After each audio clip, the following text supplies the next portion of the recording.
Howdy, my name is Abby Hahn, and today we will be starting some training for the Guiding Light Ministry. So, in today's training, we are going to be going over program and behavioral management. In this roadmap, I've shared the key concepts that we will get to be going through today. The first one being the demographic of kids Guiding Light serves, the program participant expectations, the role of our volunteers and the goal for discipline, the basics of discipline, strategies to help in difficult situations, as well as a training activity to just combine all of the things that you've learned in this training and put it into practice. Okay, so moving forward, we're going to talk a little bit about the youth that we serve. So, the Guiding Light Ministry seeks to serve and empower under resourced youth in the Bryan College Station area by partnering these kids with young adult mentors, which are you as volunteers. So ultimately, the kids that we serve come from all kinds of areas within our community. And it's important that we train you guys on um, just what they might be coming in with into our program. So, we are going to talk about understanding the culture of our program participants. Poverty is defined as the extent to which an individual does without resources, not just finances alone. People set in a pattern of generational poverty also lack the following resources: emotional, mental, spiritual, physical support systems, role models, etc. So that's where you guys get to come into play. We get to be these role models, support systems, and we hopefully get to impact these kids mentally, emotionally, spiritually, physically. Relationships are the key motivators for learning for students from generational poverty. The two anchors of an effective discipline program that moves students to self governance are structure and choice. The program must also emphasize that the individual always has a choice to follow or to not follow expected behaviors. Within each choice, then comes a consequence, either desirable or not desirable. Kids at the Guiding Light Ministry will clearly know the expectations and consequences of not choosing those behaviors. We ask that our volunteers speak to our program participants in an adult voice that is non judgmental, free of negative, nonverbal, factual, often in question format, and an attitude of win win. So, all of this research ultimately comes from Ruby Payne, who has just a better understanding of youth in poverty or youth just experiencing under-resourced um, culture. So here are the ground rules and the expectations for the kids in our program.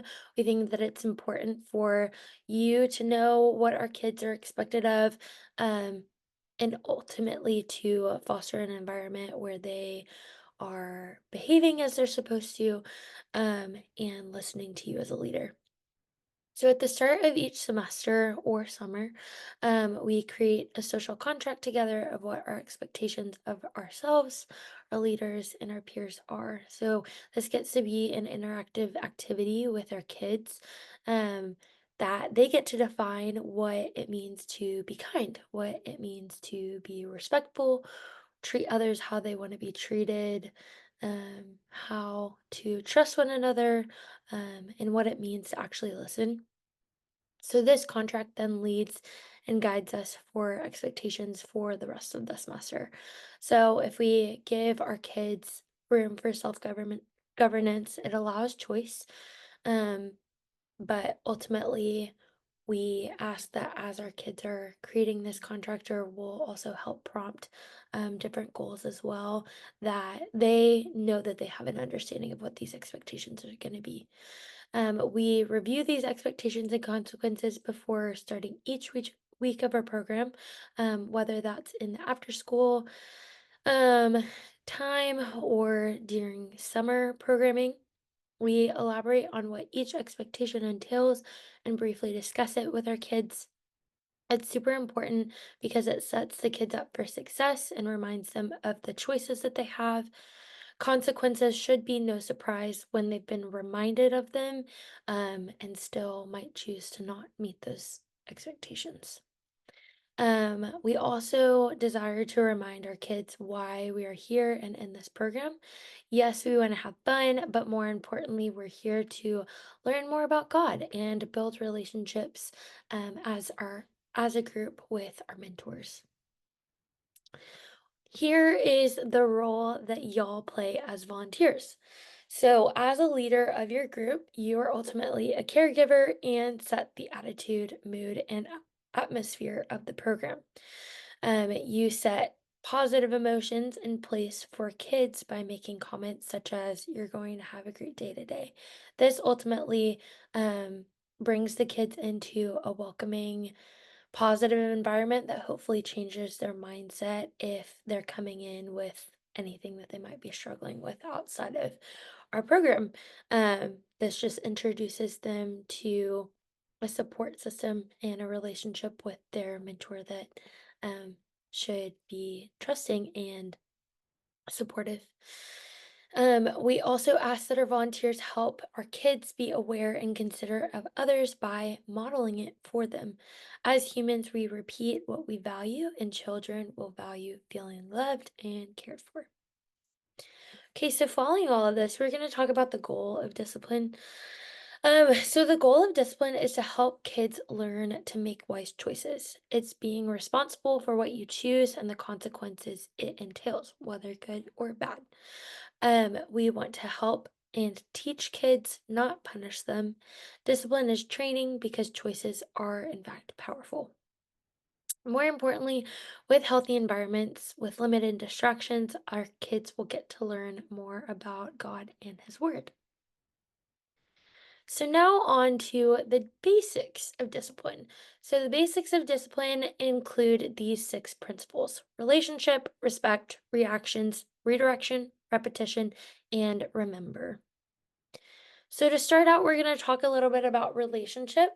Um, these are some questions you might ask. What is my relationship with this child? What do I know about this child? And how do I demonstrate my values to him or her? Many kids won't give you their head until they get you have their heart. And so what this means is once you have an established relationship with the kids that you're getting to lead every week, they're gonna be more prone to wanting to listen to you and follow instructions. Relationship is key, especially in this program. We ask that our mentors are consistently looking for ways to build close relationships with these kids so that they get to be role models in these kids' lives. When our kids know that you care, they will respond. Make sure to learn your mentee group well, know their names, their stories, their struggles, and show them that you love them. Following this is respect. So we give kids opportunities to learn about.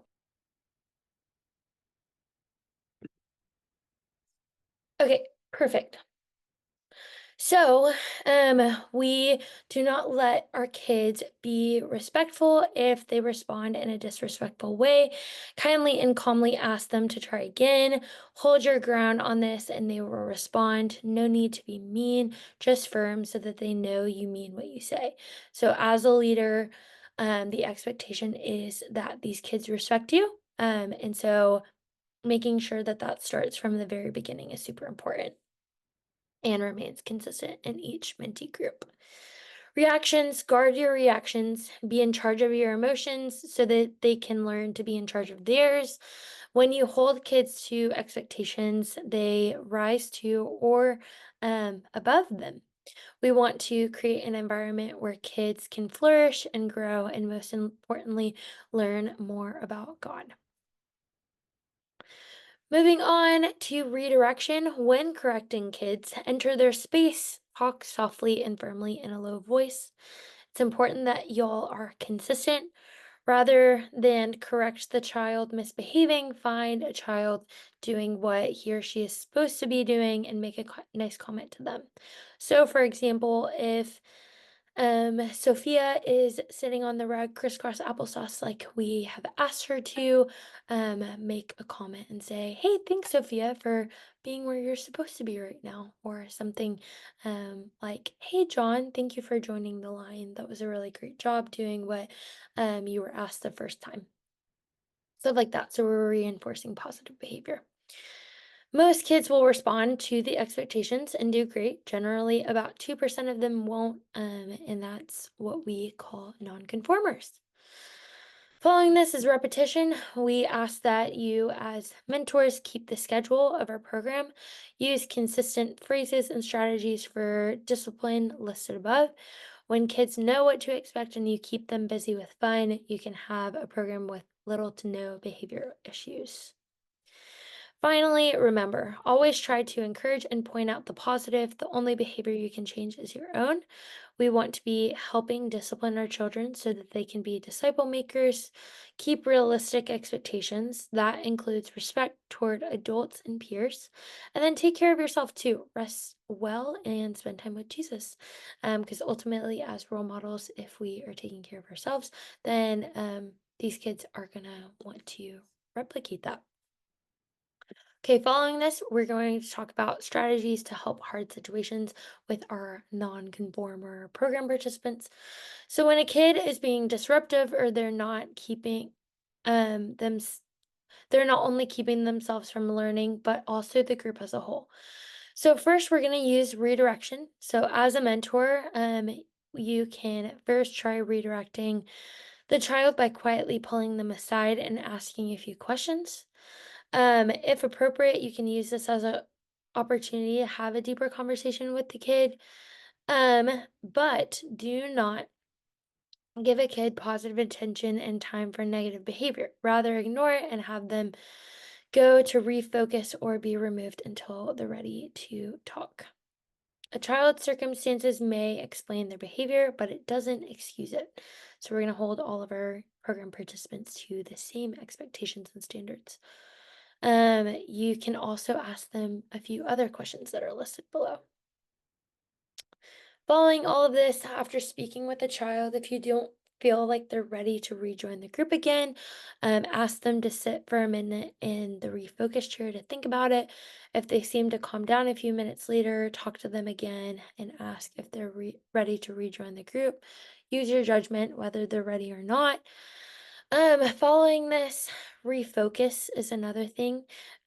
We will set a chair right outside of the group for kids to sit in if they're being disruptive. You can also send them out into the hall to sit on the floor. And this is what we call refocus. The expectation is that the kid sits quietly and processes the decisions that they just made. If the kid is responsive and you can tell they're ready to rejoin the group, let them rejoin and tell them how proud of them you are, and um, also just continue to reset expectations and let them know that if the behavior continues, that they might be sent home. Okay, so following all of this, we're going to talk a little bit about consequences. We want kids to know that they're loved and that we want them to be there, but we're not going to let them do just whatever they want, because that's not showing them love. We have to see discipline like this as love in action. The only consequences we can give is missing fun. In case a child needs to be removed from the group, we will talk with them and have them sit out. Missing class is missing the fun.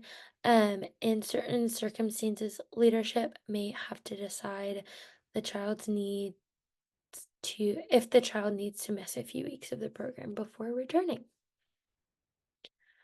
Okay, finally, we are gonna do a training activity. So, this training activity is going to allow you guys to practice all of the tools that we have just learned. So this will be practicing the discipline model. So I'm going to ask that all of you guys stand up and we are going to get into partners. So once y'all have your partner pairs, we're going to practice walking through this model. One partner will act as the misbehaving child, and the other partner will act as the mentor group leader. So, step one for this activity, practice refocusing the child's attention as they're distracting the group. So, partner number one, that is acting as the misbehaving child, pretend like you are in a mentor group and are just not following instructions. And then we are going to ask that the mentor group leader practices that refocus, just like we had talked about. Step two, after this step one, is practicing asking questions for disruptive behavior. So these questions the mentor group leader are going to ask is, what are you doing? What are you supposed to be doing? Where are you doing that? Is there something going on at home or in life that I can pray for you for?